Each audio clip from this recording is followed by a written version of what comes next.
This video is sponsored by Two-Headed Games, Time Vault Games, and White Lion Games. Check them out in the description below. Hey guys, what's up? WarPigmtg here, and welcome to How to Alter a Magic Card. Now the first thing that I do before I alter any of my cards is I put a nice layer of something called a clear acrylic coating onto the magic card. And it's this spray right here.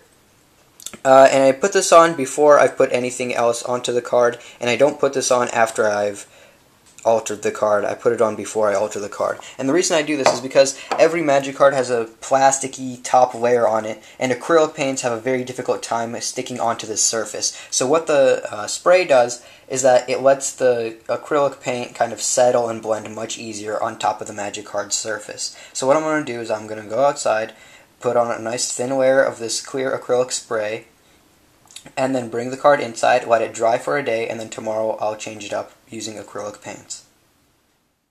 So here we are with Sigarda, host of Herons. We're going to use this spray to spray her down.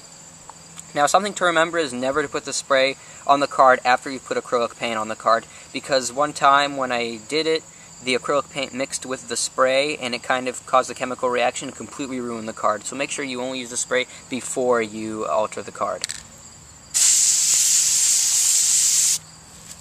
There we go, nice layer, and now let it dry. Hey guys, so it's been a day and I'm ready to alter Sigarda. So some of the materials that I use and that you probably need is the card you're altering, a glass of water, paint brushes, acrylic paint, plastic plate or just a surface where you can mix colors on, and some paper towels in case you mess up. Notice I do have teddy bears on the paper towel. That is also necessary when altering magic cards.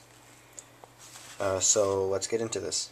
Hey guys, what's up? WarPigmtg here, and this is some commentary that I'm dubbing over my altering of Sigarda to hopefully help some new alterers understand what I'm doing here.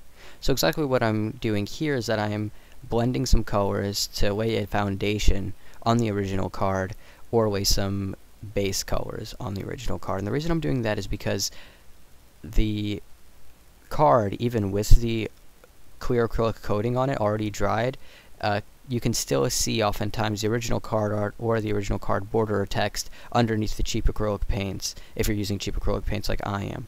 So what you want to do is lay up this foundation and then lay your final layer of acrylics on top of that. And hopefully, even if you have holes in those acrylic paints that you put as your final layer, you only see the base colors that you originally laid out rather than the original card art.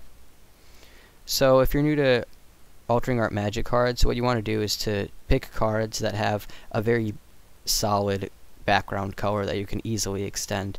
Some examples of these can be seen in the earlier altering vids that I have up on my channel, so check those out if you're interested.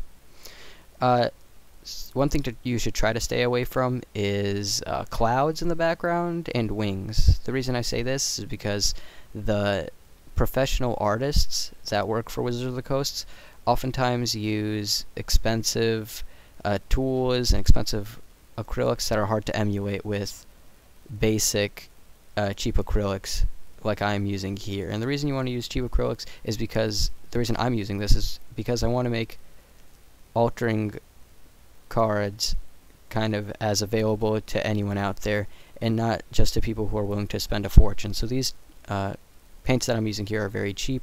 They're only about $5. You want to stay away from wings if you're new to altering cards, because the hues and values that the Wizards of the Coast artists use are often hard to emulate with these kinds of acrylic paints. Another thing that you want to remember if you're new to altering cards is to buy a separate bottle of white color and black color acrylic paints. And the reason this is because the black and white will kind of govern what values of different colors you're going to be using, and you'll be using these colors a lot in every single one of your alters. So make sure you get a separate container of those, because you'll be running out of those colors first. So as you can see here, I'm finishing up my art. The right wing looks a little bit messy, so I will clean that up, and that's the beauty of using acrylic paints. You just clean it up, you wait till your art is dry, you look at your art, and then you change it up and clean it up to your liking until it's perfect to your liking. So thanks for watching this. If this helped you, please subscribe. It helps me a lot. And I will see you guys next time.